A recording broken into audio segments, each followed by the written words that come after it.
Cantonment ఉప ఎన్నిక నేపథ్యంలో బారాస అభ్యర్థి నివేదిత కంటోన్మెంట్ కార్యాలయంలో నామినేషన్ దాఖలు చేశారు.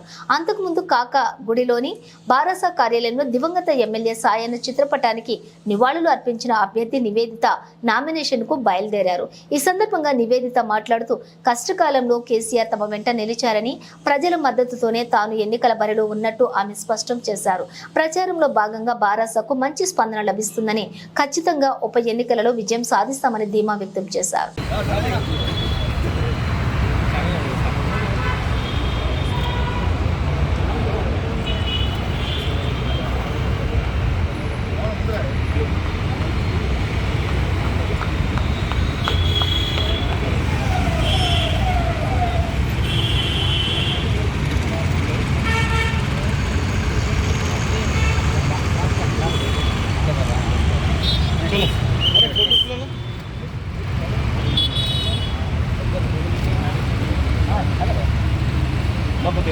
కొంచెం వెంకల్ జరగండి.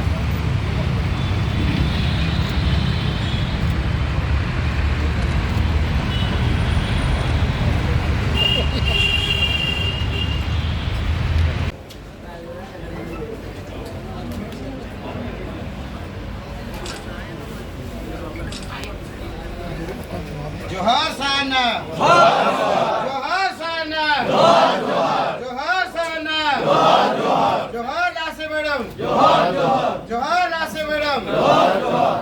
జై సాయన్న, జై సాయన్న, జై కేసీఆర్, జై కేసీఆర్. మేడం అందరూ బయటకు వచ్చారు. మేడం జై లాసే మేడం, జై లాసే మేడం. నివేదిత గారి నాయకత్వం, నివేదిత గారి నాయకత్వం, నివేదిత గారి నాయకత్వం. జై తెలంగాణ, జై తెలంగాణ, జై తెలంగాణ.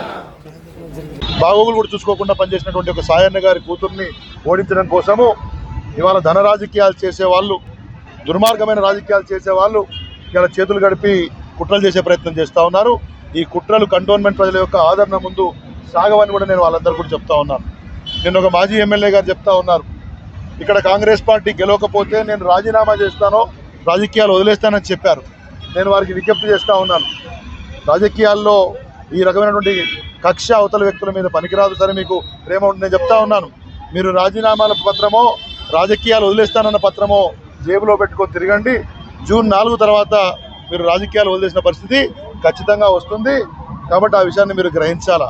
మీరు ఓడిపోయిన దగ్గరనే మీరు వదిలేయలేదు. కాబట్టి నేనేమంటున్నా, వారు మాట్లాడిన వారికి తెలుసు, ముఖ్యమంత్రి గారికి తెలుసు, అందరికీ తెలుసు సాయన్న గారి యొక్క సేవ. నేను కూడా నిజంగా అనుకున్నాను, ఏకగ్రీవం చేస్తారేమో, సహకరిస్తారేమో, ఒక మంచి వ్యక్తి చనిపోయినప్పుడు వాళ్ళ కుటుంబానికి అవకాశం ఇస్తారేమో అని. కానీ వారు మళ్ళీ రాజకీయాలు చేసే ప్రయత్నం చేస్తూ ఉన్నారు. వెన్నెల అని గద్దర్ గారి కుమార్తెను తీసుకొచ్చారు. ఇవాళ ఏరు దాటిన తర్వాత ఏదో బోడమల్లన్న అన్నట్టు మళ్ళీ అధికారం వస్తే మాత్రము ధనం సంచులు ఉన్నటువంటి వాళ్ళు వాళ్ళకి అభ్యర్థులు కావాల్సి వచ్చారు. ఎవరు ధనం సంచులు తీసుకొచ్చినా, ఎవరు కుట్రలు చేసినా, ఎవరెన్ని ఒత్తిళ్లు తీసుకొచ్చినా కంటోన్మెంట్లో బీఆర్ఎస్ పార్టీ కార్యకర్తలు, నాయకత్తులు దృఢంగా ఉన్నారు, బ్రహ్మాండంగా పనిచేస్తూ ఉన్నారు. ప్రతి వార్డులో మరి నివేదిత గారి యొక్క పాదయాత్రకు అపూర్వమైన స్పందన వస్తూ ఉంది. భారీ మెజారిటీతోటి కంటోన్మెంట్ స్థానాన్ని బీఆర్ఎస్ పార్టీ తిరిగి కైవసం చేసుకుంటుంది.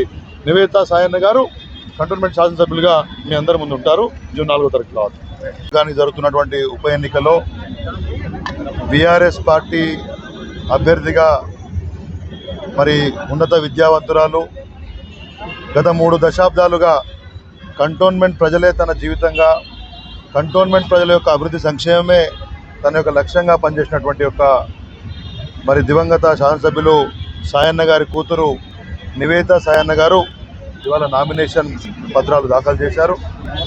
ఈ కార్యక్రమానికి రాష్ట్ర మాజీ మంత్రివర్యులు శ్రీనివాస్ యాదవ్ గారు కూడా హాజరైనారు. అనేక మంది మా మాజీ బోర్డు సభ్యులు, ముఖ్య నాయకులందరూ కూడా వారితో పాటు ఈ కార్యక్రమంలో పాల్గొన్నారు. మీరందరూ చూశారు, కంటోన్మెంట్లో ఇవాళ ఏ మూలకు పోయినా కానీ, ఏ వార్డుకు పోయినా కానీ ప్రజలందరూ కూడా ముక్తకంఠంతో చెప్తా ఉన్నారు, మాకు సేవ చేసింది సాయన్న, మా ప్రాంతాన్ని బాగు చేసింది సాయన్న, ఎన్నోటి బడుగు బలహీన వర్గాలు, అన్ని వర్గాల యొక్క సంక్షేమం కోసం పనిచేసింది సాయన్న గారు. కాబట్టి ఆ కుటుంబం నుంచి వచ్చినటువంటి నివేదిత సాయన్న గారికే మేము అవకాశం ఇస్తాం. పూటకో పార్టీ, రోజుకో జెండా మాసానికో కండువా మార్చేటటువంటి యొక్క వ్యక్తులను మేము ఆదరించే ప్రసక్తి లేదు. ఇవాళ ధన రాజకీయాలను చేసే వాళ్ళను, బెదిరింపు రాజకీయాలను చేసే వాళ్ళను ఏమాత్రం సహించలేదనే విషయాన్ని వాళ్ళ కంటోన్మెంట్ ప్రజలు ముక్తకంఠంతో చెప్తా ఉన్నారు.